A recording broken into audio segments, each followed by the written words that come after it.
Brady at Forbes. I am here with Martin Basiri, who is the founder and CEO of ApplyBoard, a unicorn, no doubt, multiple times over because you're doing such good work. Tell us what ApplyBoard does. ApplyBoard helps the students from all over the world to have access to good quality education. We help our students from over 130 countries to go to US, Canada, Australia, UK, and Ireland for their higher education. In fact, we are launching Ireland tomorrow. Really? Yes. Oh, they're happy and about Australia. that. Yes. But it's interesting. So you came from Tehran to Waterloo University, From right? Iran to Waterloo, yes. And what was it that made you pick Canada? Mechatronics engineering. Yeah. I wanted to study mechatronics. I wanted to do with robots and like a vehicle. But in Iran, I was doing electrical engineering. There were not a single school teaching mechatronics engineering. So I found a professor here, and they gave me full scholarship, you know. I didn't pay for my tuition fee or living costs. I came to Canada. So what are the biggest pain points? One of the things that strikes me is we've seen this reaction against,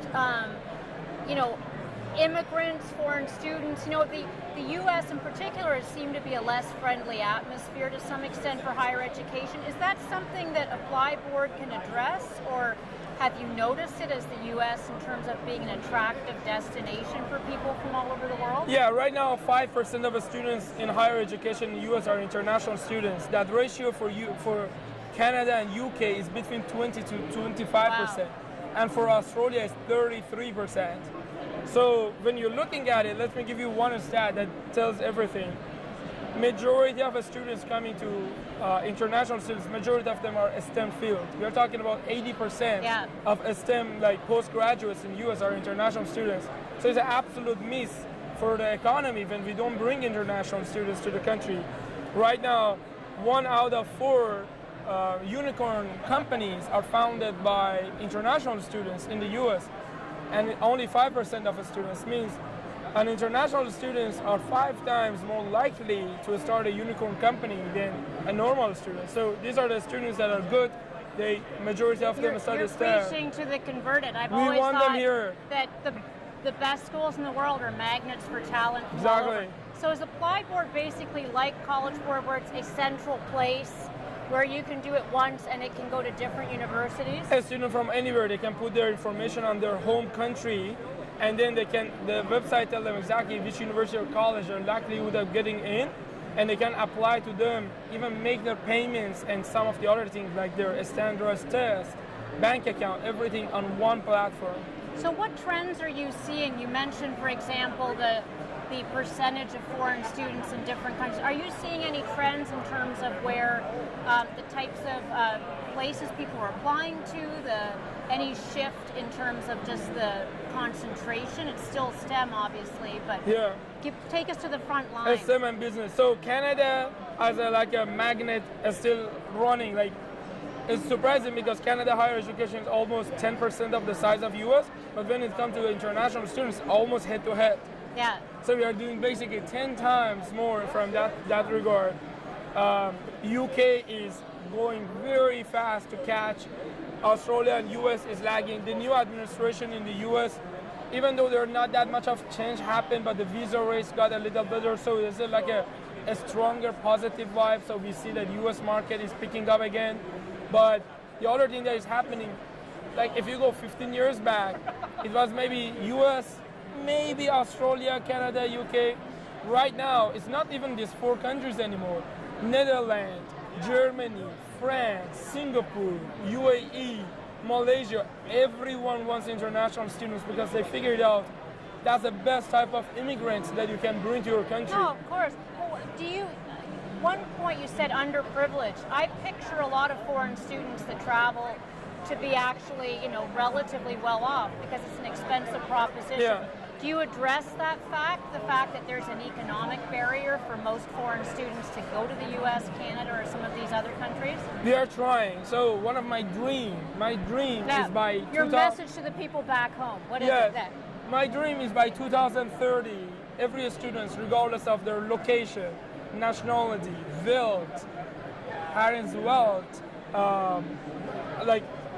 religion, they can access to good quality education for a study abroad if they're willing to work hard and to study properly. How do you solve that problem? What are you doing? Are you bringing more scholarships onto the platform? Corporate money? What's the answer? Corporate money, banks money, like similar things. I'm thinking like combining crypto and income sharing agreements to the fact that we can like invest in human beings. We have some ideas. A scholarship, we are talking about trillions of dollars that is needed. So a scholarship can't be, I don't think anyone can raise that much of fund that every year give. It has to be a sustainable system that makes money so it can cover more and more students down the line. There are a lot of platforms that are trying to reach that very lucrative audience you talked about. What did you do differently? Or what have you done differently? Do you have a better partner? We'll assume there's more intelligence at the helm, but besides that, we work very hard. Yeah, but what were the key moments? What do you think, when you look at the key factors for success? You mentioned money, but in terms of partnerships, you must have to be aware of the policy environment and how that's shifting. Who are some of the key partners that you have? So first we started working with universities and colleges, and then with banks, with governments. Very fast we started like working with like counselors in different markets. Who's the best government to work with? Canada. Is it? Canada okay, and good. UK. And who's the worst? I won't ask. No, I'm just kidding. There's no worst. Everyone's no worst. But like a country like Canada and UK, they really, really want every single student to come, and we want them to stay. We want them to start companies. We want them to be successful here. We want them to like contribute to the economy. Okay. Give us some other sense, final words in terms of help us see around the corner. What keeps you up at night? What do you think are some of the biggest risks right now in the environment for what you're trying to achieve? I think the hype is very underhyped. Is it? Like global access to education is everyone's responsibility. So we humans are responsible for each other's education. And in a sense, that message hasn't gone up.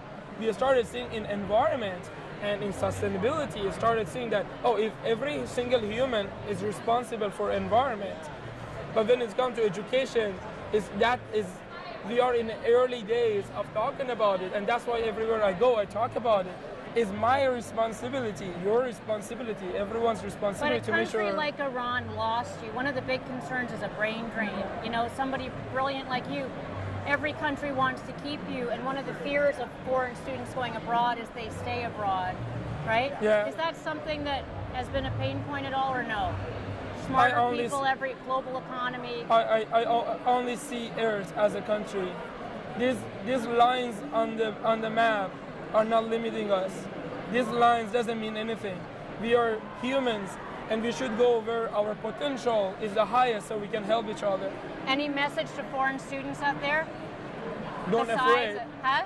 Don't afraid. It's something that some people take back because you're going to another country, new culture, new language.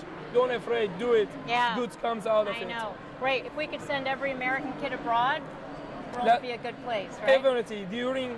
If we do that, if everyone during their high school time just go for even 3 months, go abroad. Somewhere where you're not comfortable. And they don't speak your language, we all become way, way more appreciative people. I agree.